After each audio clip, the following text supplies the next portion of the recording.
So hello friends, welcome back again to my YouTube channel. आज हम जो topic लेके आए हैं फिजिकल केमिस्ट्री का, फर्मी डिराक स्टैटिस्टिक्स स्टैटिस्टिक थोड़ा सा स्पेलिंग में वो दिक्कत हो रहा है ना। जैसा कि हम जानते हैं मैक्सवेल बोल्ट्जमान स्टैटिक्स में कि जो क्लासिकल पार्टिकल होता है उसके लिए हम उसको यूज़ करते थे, ठीक है।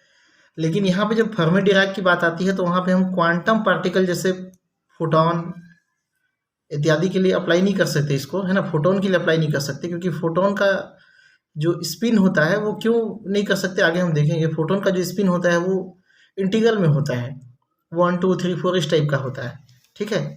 अतः क्वांटम पार्टिकल के स्टैटिस्टिक्स को एक्सप्लेन करने के लिए फर्मी डिराक स्टैटिक्स को लाया गया, है ना। ये मैक्सवेल में हम फोटॉन का अप्लाई नहीं कर सकते थे, क्वांटम पार्टिकल के लिए अप्लाई नहीं कर सकते थे, ठीक है। तो उसके लिए क्वांटम पार्टिकल के स्टैटिस्टिक्स को समझाने के लिए फर्मी डिराक स्टैटिस्टिक्स को लाया गया।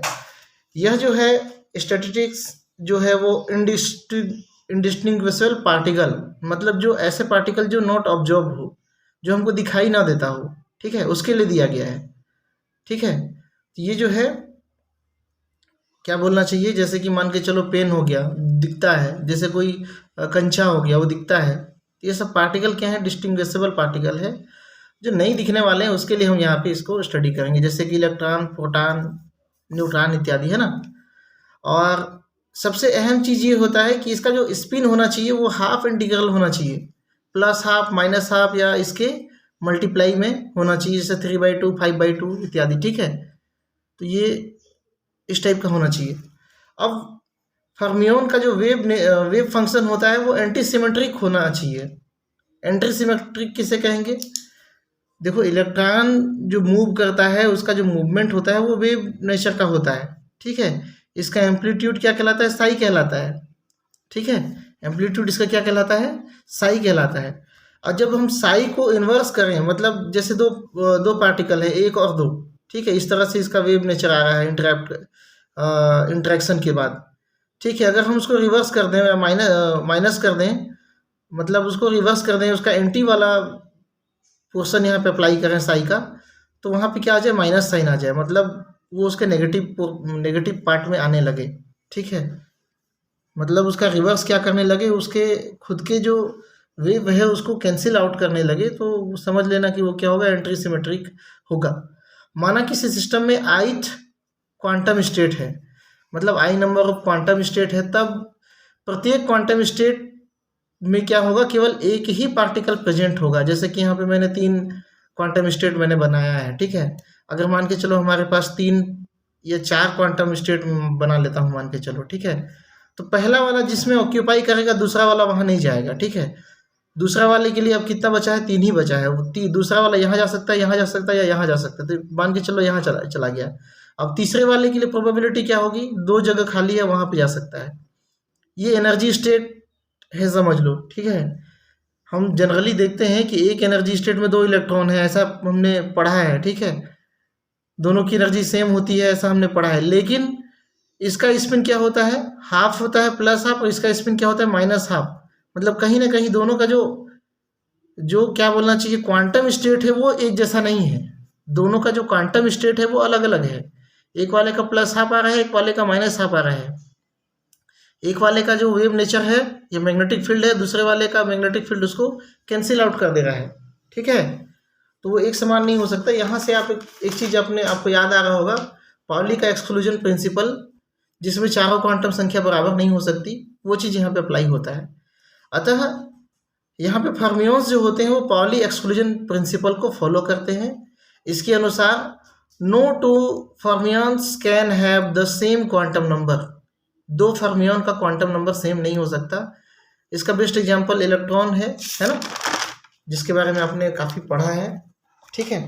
तो फटाफट डेरिवेशन को देख लेते हैं। यदि किसी सिस्टम में टोटल नंबर ऑफ पार्टिकल कितने n है जो कांस्टेंट होता है, तो n की वैल्यू क्या होगी, समेशन ऑफ ni, छोटे छोटे पार्टिकल नंबर, ठीक है, जिसको समेशन करके हम क्या टोटल सिस्टम का पार्टिकल नंबर निकालते हैं, ये क्या होता है, कांस्टेंट। उसी तरह से एनर्जी भी क्या होती है, समेशन, एक n में जो एनर्जी होगी उसको मल्टीप्लाई करेंगे तो क्या होगा, टोटल जब समेशन कर देंगे तो कांस्टेंट आ जाएगा।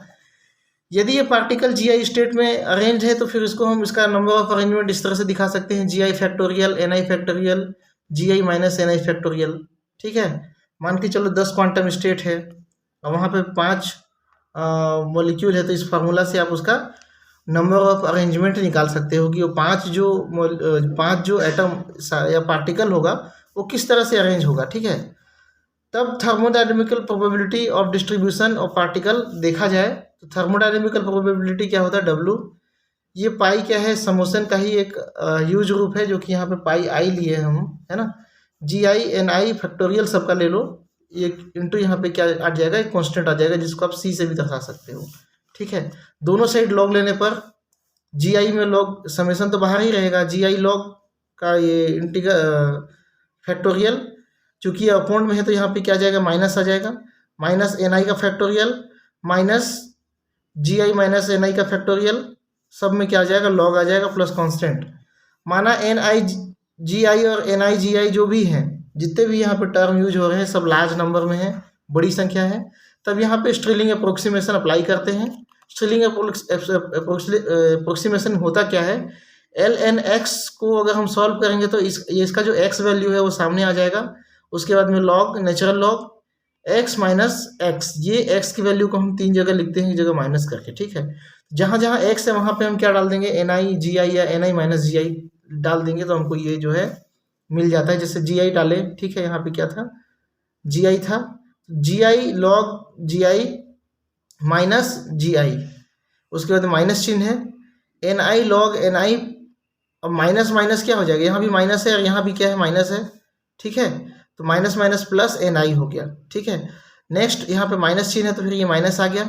ठीक है, आगे GI NI GI minus NI पूरा ब्रैकेट में है, लॉग GI माइनस NI, क्योंकि यहाँ भी माइनस है और यहाँ भी फार्मूला में भी माइनस है। ठीक है, माइनस और माइनस क्या हो जाएगा, प्लस GI प्लस NI, तो इसको ब्रैकेट खोलोगे तो प्लस प्लस प्लस ही होगा, प्लस GI प्लस NI।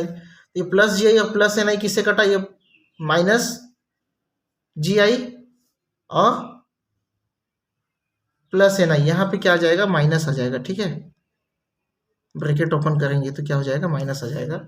ठीक है, तो ये क्या हो गया, माइनस NI और प्लस NI कट गया, बचा हुआ टर्म को एज इट इज हम यहाँ पे लिख दिए हैं, और कांस्टेंट है तो कांस्टेंट को भी छोड़ना नहीं है।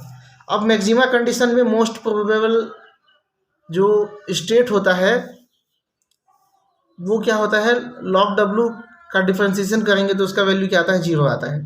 ठीक है, मोस्ट प्रोबेबल स्टेट का जब डिफरेंशिएशन करते हैं तो डेल ln W जो होगा वो 0 आएगा, अतः यहाँ पे सभी का डिफरेंशिएशन करेंगे तो टोटल वैल्यू क्या आ जाएगा, 0 आएगा। तो यहाँ पे सभी का डिफरेंशिएशन किया गया है, डिफरेंशिएशन के लिए यहाँ पे D एक बार डाला है और ये सारा टर्म को एज इट इज यहाँ पे मैंने लिखा है, आप नोट कर लीजिए। ठीक है, यहाँ पे GI क्या है, कांस्टेंट है, इसका डिफरेंशिएशन भी क्या होगा, 0 हो जाएगा। GI जो स्टेट है वो भी क्या है, कांस्टेंट है, तो उसका डिफरेंशिएशन भी 0 हो जाएगा। मतलब ये पूरा टर्म यहाँ से यहाँ तक क्या हो जाएगा, 0 हो जाएगा। इसका डिफरेंशिएशन जब हम तोड़ेंगे, समेशन हटा के डिफरेंशिएशन करेंगे, ये पूरा टर्म 0 हो जाएगा, बचेगा क्या, NI। अब इसका क्या करना है, NI के साथ में डिफरेंशिएशन करना है, तो सभी जगह क्या आएगा, NI। अब यहाँ पे लॉग NI के साथ में यहाँ भी आ गया। ठीक है, लॉग NI सभी में डेल NI सभी में जुड़ेगा, और जो लॉग वाला पार्ट है वो अपोजिट नीचे आ जाएगा। ठीक है, लॉग वाला पार्ट क्या हो जाता है, नीचे आ जाता है, तो NI अपॉन NI कैंसिल हो गया। उसके बाद में क्या है, लॉग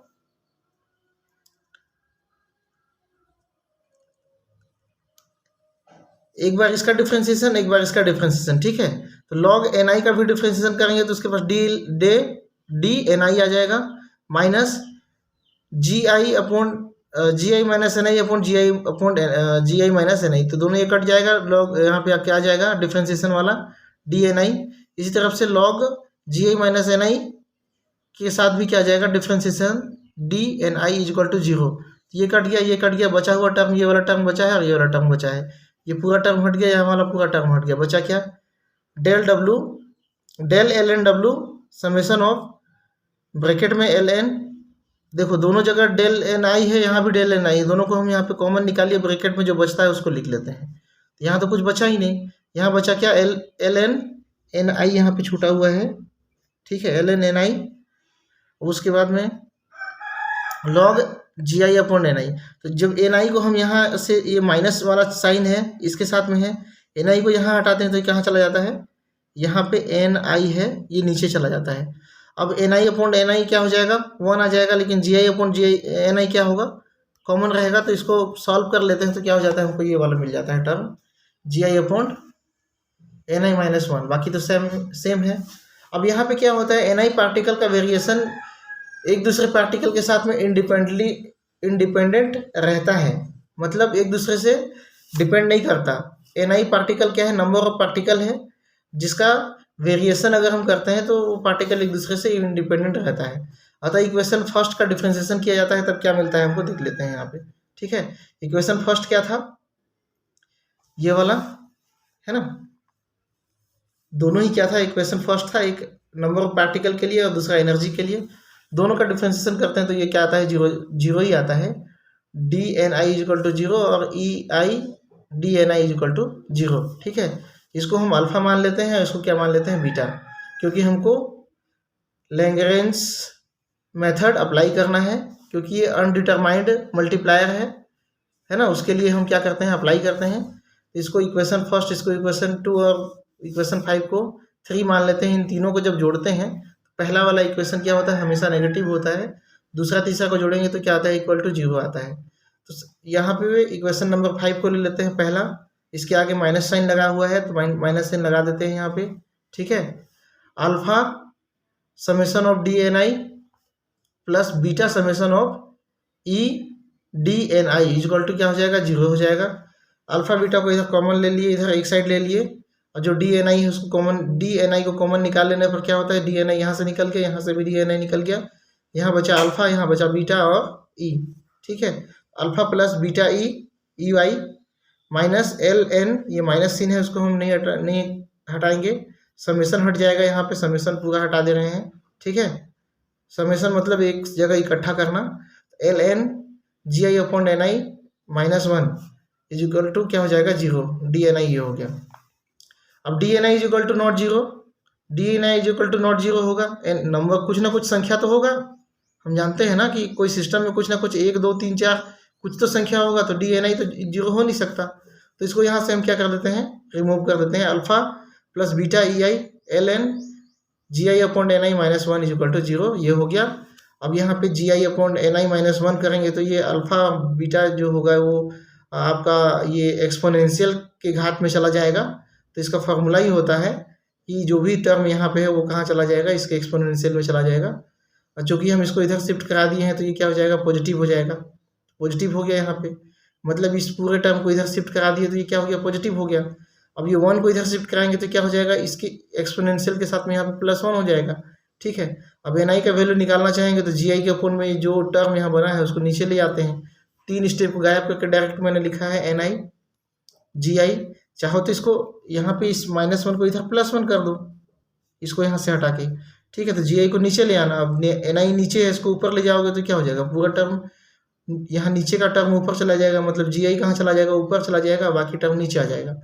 अब ये तो रहा डेरिवेशन को समझाना इम्पॉसिबल ही नहीं, नामुमकिन टाइप का है ना, इसको याद ही करना पड़ेगा। लेकिन इसको पढ़ने का फायदा क्या है ये बता सकता हूँ आपको, ठीक है। यह इक्वेशन ये बताता है कि पार्टिकल का अलग अलग एनर्जी लेवल में मोस्ट प्रोबेबल डिस्ट्रीब्यूशन कैसा होगा, ठीक है, जो कि क्वांटम पार्टिकल होते हैं, जैसे इलेक्ट्रॉन, प्रोटॉन और न्यूट्रॉन इत्यादि। मतलब अगर आपके पास में जो एनर्जी स्टेट है 10 है, ठीक है, अगर मान के चलिए आपके पास 2 इलेक्ट्रॉन है, इस फॉर्मूला से क्या निकाल सकते हैं आप, मोस्ट प्रोबेबल डिस्ट्रीब्यूशन निकाल सकते हैं इस फॉर्मूले से, जो कि नेट सेट के एग्जाम में काफ़ी पूछा जाता है। एक क्वेश्चन यहाँ से आता ही है ना, न्यूमेरिकल क्वेश्चन। तो हम यहाँ पे न्यूमेरिकल क्वेश्चन तो देख नहीं रहे हैं, हम तो यहाँ पे आपके सिलेबस के अनुसार जो है ये अगर पूछता है तो आपको एग्जाम में लिखना क्या है ये देख रहे थे, ठीक है। तो आप जो है इसको अच्छे से देखिए, 2-4 बार रिपीट कीजिए, है ना, और लिख के पढ़िए, तब जाके याद होगा। चैनल में बने रहने के लिए बहुत बहुत धन्यवाद। Thank you.